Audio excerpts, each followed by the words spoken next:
सबसे पहले मेरी इन तमाम लोगों के लिए दिल से दुआ है जिन्होंने मुझे कमेंट में दुआ के लिए कहा। ऐ मेरे रब, जिनके दिल मोहब्बत में थक चुके हैं, जो इंतज़ार करते करते हार गए हैं, जो हर रात सोने से पहले एक ही सवाल करते हैं, या अल्लाह आखिर कब? या अल्लाह तू उनके आंसुओं को ज़ाया न करना, तू उनकी खामोश दुआओं को रद्द न करना, तू उनके दिलों को मायूसी के हवाले न करना। ऐ अल्लाह, जिनकी मोहब्बत सच्ची है, पाक है, जिनकी नीयत में कोई फरेब नहीं, अगर वो मोहब्बत उनके हक में बेहतर है तो ऐ अल्लाह उसे आसानियों के साथ, इज्जत के साथ निकाह की सूरत में उनकी जिंदगी में उतार दे। और ऐ मेरे रब, अगर वो मोहब्बत उनके हक में बेहतर नहीं तो उनके दिल को ऐसा सुकून अता फरमा कि वो शिकायत के बगैर तेरी रजा पर राजी हो जाए। या रब्बुल आलमीन, हम सब की दुआओं को कबूल फरमा, हमारी तकदीरों के बंद दरवाजे खोल दे और हमें वो अता फरमा जो हमारे लिए बेहतर है, चाहे वो हमारी ख्वाहिश हो या ना हो। आमीन या रब्बुल आलमीन। सब लोग कमेंट में आमीन जरूर लिखें।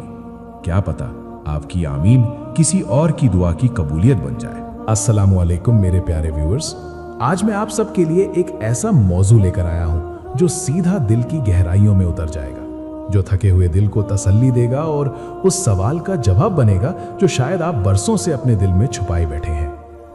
क्या कभी आपने सोचा है कि हमारी जिंदगी के सबसे बड़े दुख क्या होते हैं? किसी का बिछड़ जाना या किसी ऐसे शख्स की ख्वाहिश जो हमारी पहुंच से बहुत दूर हो चुका हो। हम रातों को जागकर उसी को मांगते हैं, हमारी दुआएं उसी के गिर्द घूमती हैं, हमारी खुशियां उसकी एक मुस्कुराहट से जुड़ी होती हैं। फिर एक वक्त आता है जब हम थक जाते हैं, टूट जाते हैं और हमें लगता है कि शायद हमारी दुआ रद्द हो गई। मेरे अजीज दोस्तों, ठहर जाइए, क्योंकि जब अल्लाह किसी को आपकी जिंदगी में लाने वाला होता है तो वो तकदीर में शोर नहीं मचाता, बल्कि दिल के अंदर खामोश तब्दीलियां पैदा करता है, जिन्हें सिर्फ महसूस किया जा सकता है, समझा नहीं जा सकता। अगर ये खामोश तब्दीलियां तुम्हारे अंदर आ चुकी हैं तो समझ लो अल्लाह ने तुम्हारी तकदीर में किसी खास का फैसला कर दिया है। सुनो, परेशान मत हो, अल्लाह ताला पर भरोसा रखो और अपनी दुआओं को जारी रखो। अल्लाह से ये कहा करो, ऐ मेरे रब, मैं कभी तुझसे दुआ मांगकर नामुराद नहीं हुआ। अल्लाह ताला को अपना समझा करो, वो रब तुम्हारे मामलात अपनी नजर में रखे हुए है।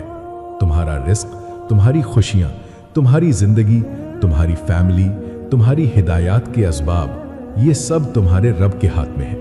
वो चाहता है कि मेरा बंदा किसी पर डिपेंड ना करे, जो चाहे डायरेक्ट मुझसे कह दे, मैं हूं ना। वो तुम्हारा अपना रब है, इसे अपना समझो, इससे कतराओ मत, इससे बातें करो। वो इंसान नहीं है जिससे तुम बात शेयर करो और वो बात को ताना बना दे। वो तो वो रब है जिसने सबके राज संभाल कर रखे हुए हैं। इससे फरमाइश किया करो, इससे दोस्ती कर लो, अपना राज चुपके से इसे बताया करो। जो दिल चाहे इससे मांगो और यकीन रखो वो कभी तुम्हें अपने दर से खाली नहीं लौटाएगा। वो तुम्हें बेहतरीन देगा और वो देगा जिस पर तुम खुद राजी हो जाओगे। सुनो, अगर वो शख्स तुम्हारे नसीब में है तो कोई भी ताकत तुम्हें उससे दूर नहीं कर सकती। जो सिर्फ तुम्हारे लिए बनाया गया है, जिस इंसान को अल्लाह ने लौहे महफूज में तुम्हारे नाम के साथ लिख दिया है, उसे कायनात की कोई ताकत तुमसे छीन नहीं सकती। चाहे वो हजारों मील दूर हो, चाहे वो नाराज हो, चाहे हालात पहाड़ बनकर सामने खड़े हों, अगर वो तुम्हारा रिज्क है तो वो तुम तक पहुंच कर रहेगा। और याद रखो, निकाह भी रिज्क की एक सूरत है।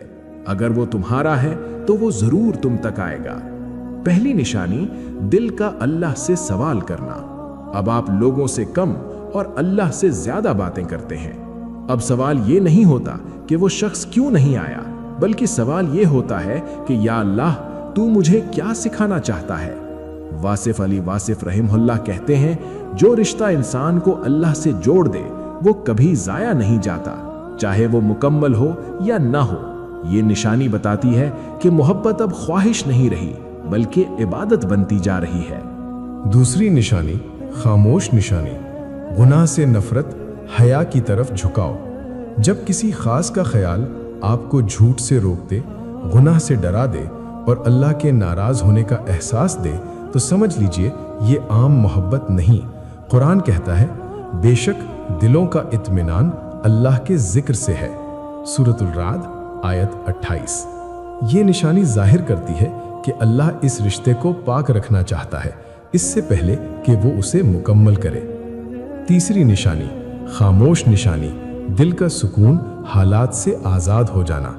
चाहे बात हो या ना हो, चाहे सामने वाला करीब हो या दूर, दिल के किसी कोने में ये यकीन रहता है कि जो भी होगा अल्लाह की मर्जी से होगा। ये सुकून शैतान नहीं देता, ये सुकून सिर्फ रब देता है। चौथी निशानी, जब अल्लाह किसी खास इंसान को आपकी तकदीर में लिखने लगता है तो सबसे पहले आपका रद्द अमल बदल देता है। जो बातें पहले आपको तोड़ देती थीं, अब वो आपको सजदे में ले जाती हैं। शिकवा कम हो जाता है और दुआ खुद ब खुद बढ़ जाती है। हजरत अली रज़ी अल्लाह ताला अन्हु फरमाते हैं, सब्र वो सवारी है जो इंसान को अल्लाह के फैसले तक पहुंचा देती है। ये तब्दीली इस बात की अलामत है कि अल्लाह आपको उस नेमत के काबिल बना रहा है जिसे आप मांग रहे हैं। कायनाती निशानी नंबर 1, कायनात बार बार आपके रास्ते बदल देती है मगर अंजाम एक ही सिमत में ले जाती है। जब मनपसंद शख्स तकदीर में करीब होता है तो कायनात अजीब अंदाज से काम करने लगती है। आप कुछ और सोच कर निकलते हैं मगर हालात आपको किसी और मोड़ पर ले आते हैं। कोई काम रुक जाता है, कोई मंसूबा नाकाम हो जाता है, कोई रास्ता बंद हो जाता है। लेकिन हैरत की बात यह होती है कि हर रुकावट आखिरकार आपको एक ही एहसास, एक ही दुआ और एक ही नाम की तरफ वापस ले आती है। ये इसलिए होता है क्योंकि कायनात उस वक्त गैर जरूरी रास्ते बंद कर रही होती है ताकि आपकी तवानाई बिखरे नहीं और आप उस फैसले के लिए तैयार हो जो लिखा जा चुका है। ये वो लम्हा होता है जब कायनात कहती है, अब भटकना बंद करो, जो आ रहा है वो खास है। खामोश लम्हों में दिल को बिला वजह इत्मीनान मिलना। कभी गौर करें, सब कुछ वैसा नहीं होता जैसा आप चाहते हैं, मगर फिर भी दिल किसी अनजानी तसल्ली में डूबा होता है। ना कोई वाज़ेह खुशखबरी, ना कोई वादा, ना कोई यकीन, लेकिन इसके बावजूद दिल के किसी कोने में ये एहसास होता है कि कुछ ठीक होने वाला है। ये एहसास जहन नहीं देता, ये दलील से नहीं आता, ये बस उतरता है। ये कायनात का खामोश पैगाम होता है कि जिस रूह से आपका ताल्लुक लिखा जा चुका है वो वक्त की तहों में आपकी तरफ बढ़ रही है। कायनात शोर नहीं मचाती, वो दिल में सुकून रख देती है। अब आप ये नहीं कहते कि या अल्लाह बस ये शख्स दे दे, बल्कि ये कहते हैं, या अल्लाह अगर ये मेरे हक में बेहतर है तो इसे मेरा मुकद्दर बना दे, और अगर बेहतर नहीं तो मेरे दिल को राजी कर दे। ये वो मकाम है जहां रिश्ता आजमाइश से निकलकर तकदीर बनने लगता है। याद रखिए, अल्लाह की लिखी हुई मोहब्बत शोर नहीं मचाती, वो दिल में खामोशी पैदा करती है। वो मोहब्बत इंसान को इंसान से नहीं, अल्लाह से जोड़ती है, और जब मोहब्बत अल्लाह तक ले जाए तो वो कभी जाया नहीं जाती। अगर ये बातें आपके दिल से टकराए हैं तो कमेंट में अल्लाह बेहतर जानता है जरूर लिखें। क्या पता किसी की आमीन किसी की तकदीर बदल दे। अगर आपको मेरी ये वीडियो पसंद आई तो मेरी वीडियो को लाइक करें और मेरे चैनल अल्लाह पर ईमान को सब्सक्राइब करें। जज़ाकल्लाह खैर।